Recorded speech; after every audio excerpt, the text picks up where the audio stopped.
नमस्ते सभी को। माई सेल्फ डॉक्टर सुरुचि। आप सभी को पता है कि कोरोना ने हम पे डबल स्ट्रेंथ के साथ अटैक किया है और उसके कहीं ना कहीं जिम्मेवार हम भी हैं। तो क्या ऐसी चीज़ें हैं जिनका हमने ध्यान नहीं रखा, जिसकी वजह से कोरोना हम पे इतना हावी हो पाया है कि हमने कहीं ना कहीं अपनी हेल्थ को बहुत कैजुअल लिया है।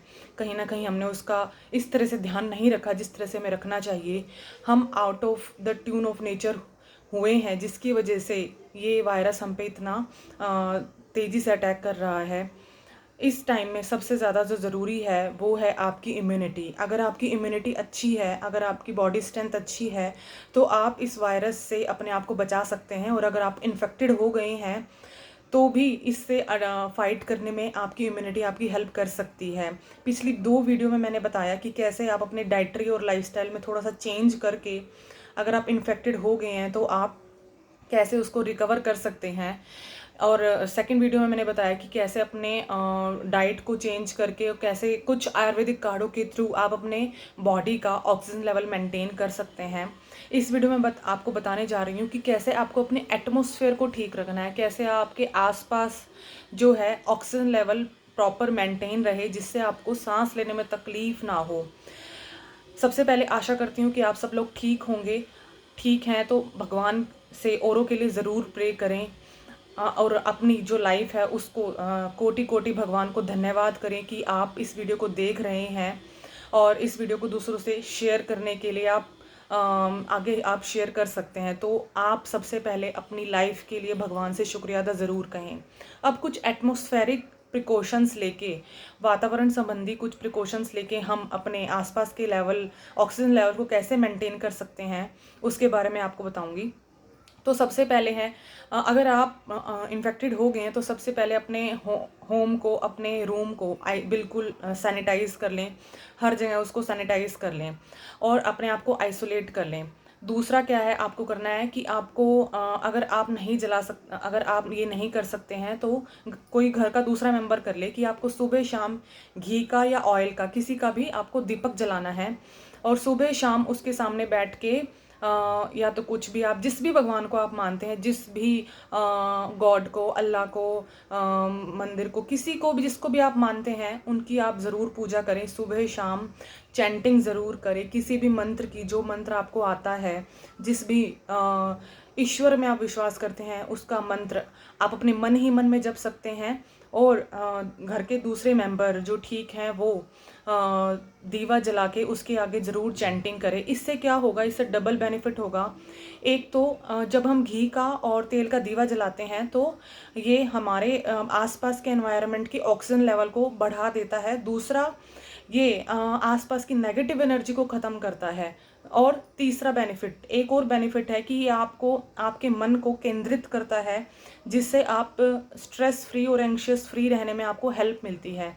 क्योंकि जब हमारा मन इधर उधर बहुत भागता है तभी हम बहुत ज़्यादा स्ट्रेसफुल होते हैं और बहुत ज़्यादा एंग्शियस हो जाते हैं। पर जब हम मन को एकाग्र करके किसी ऐसी चीज़ पे लगाएंगे जो सच में है, जो सच में कहते हैं पूर्णमिदः पूर्णमिदम्, जो सच में पूर्ण है, अगर हम उस पे लगाएंगे तो हम उसी की तरह उसी की तरह हम अपने आप को पावरफुल फील कर पाएंगे। तो आपको क्या करना है, आपको सुबह शाम घी तेल जिस भी भगवान के सामने आप मानते हैं उनका दीपक जलाएं। उसके बाद आपको क्या करना है, उसी टाइम पे, पूजा के टाइम पे आपको गुग्गुल लेना है, कपूर लेना है, थोड़ी सी लोबान लेनी है, लौंग लेनी है।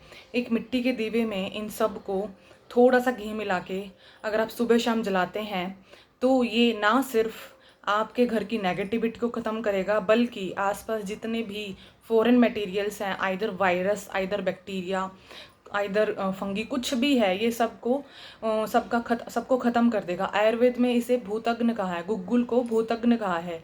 यानी कि जो भी चीज़ें नेगेटिव एनर्जी क्रिएट करती हैं, जो हमारे एनवायरनमेंट में होती हैं पर हमें पता नहीं लगता है, तो उसको ख़त्म करने के लिए सबसे बेस्ट है, सबसे इजी है, आप छोटा सा हवन भी कर सकते हैं सुबह शाम। सामग्री में थोड़ा सा घी मिला के सुबह शाम आग में जलाने से भी आपको बहुत बेनिफिट।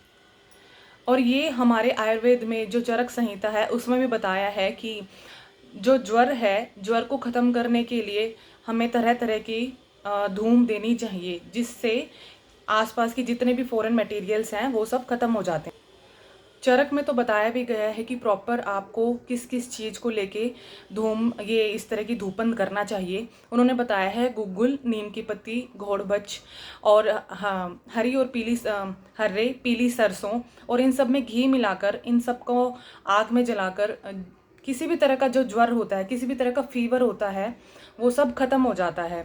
प्रॉपर हमारे ये आयुर्वेद ग्रंथ में ये बताया गया है कि इस धूम को करने से चाहे पेशेंट को किसी भी तरह का फीवर हो वो ख़त्म हो जाता है, और आसपास जितनी भी नेगेटिव ऊर्जा है, जितनी भी नकारात्मक ऊर्जा है, वो सब खत्म हो जाती है।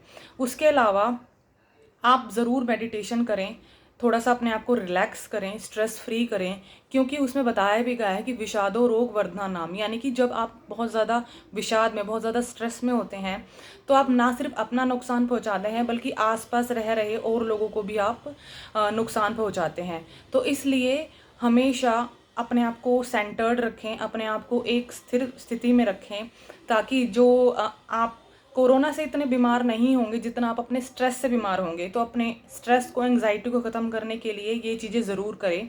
उसके साथ साथ आप अपने आसपास पेड़ ज़रूर लगाएं। बहुत सारे ऐसे पेड़ हैं जो ऑक्सीजन, पूरा दिन ऑक्सीजन देते हैं, तो आप उनको लगा सकते हैं। नहीं तो सिंपल आप तुलसी माता, सिंपल गुड़हल का, अपने आसपास जितने भी छोटे छोटे वृक्ष हैं जो आप अपने घर में प्लांट कर सकते हैं, उनको ज़रूर लगाएं।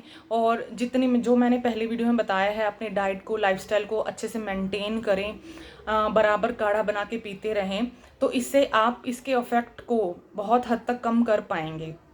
आयुर्वेद में तो ये भी बताया है कि अगर आप शंकर जी की, पार्वती जी की प्रॉपर पूजा करते हैं तो भी आप इस तरह के ज्वर को ख़त्म कर सकते हैं। और उन्होंने बताया कि अगर किसी भी चीज़ से आपको रिलीफ नहीं मिल रहा है तो विष्णु सहस्त्र नाम, उन्होंने बताया है विष्णु सहस्त्र नाम का पाठ करके आप अपने जिसको भी फीवर हुआ है उसका ध्यान करके और विष्णु सहस्त्र नाम का अगर आप पाठ करते हैं तो उसके फीवर को आप कम कर सकते हैं, या फिर उसका फीवर बिल्कुल ठीक हो जाएगा। क्योंकि ये चीज़ें ना सिर्फ कहने के लिए हैं बल्कि इन चीज़ों का बहुत एक साइंटिफिक रीज़न है। और साइंटिफिक रीज़न तो बहुत एक छोटी चीज़ है, इससे भी कहीं आगे इन चीज़ों का एक बहुत ही स्पिरिचुअल इम्पोर्टेंस है, क्योंकि ये चीज़ें हमें अपने तत्व से जोड़ती हैं, हमें अपने जो हमारी बॉडी बनी है पंच महाभूत से बनी है, और ये प्रकृति से हमें जोड़ती हैं। जैसे पृथ्वी, जल, अग्नि, वायु, आकाश, इन सब चीज़ों से हमारी ये शरीर बना है।